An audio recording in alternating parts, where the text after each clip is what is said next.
Magandang araw po mga kalingap, ito po ang update sa naging resulta ng birthday ni Joy o Diwata kung tawagin. Bago ang lahat, pakisuportahan po ama ng kalingap na si Val Santos Matubang at sa channel ko para sa panibagong update. Sinurpresa ng mga kalingap si Joy para sa kanyang birthday at nag-effort.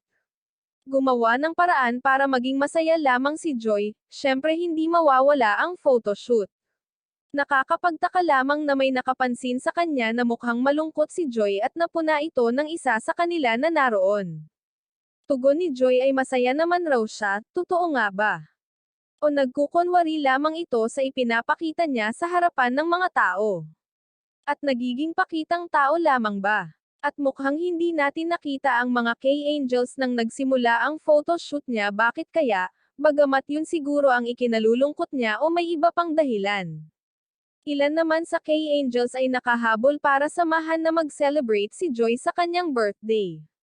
Ayon sa mga nakapansin, nakakapagtaka na bakit kakaiba ang birthday ni Joy kumpara sa ibang K-Angels dahil napakasimple lamang, walang gaanong bisita na dumalo at isa pa doon pati si Dara ay hindi nakapunta sa birthday nito.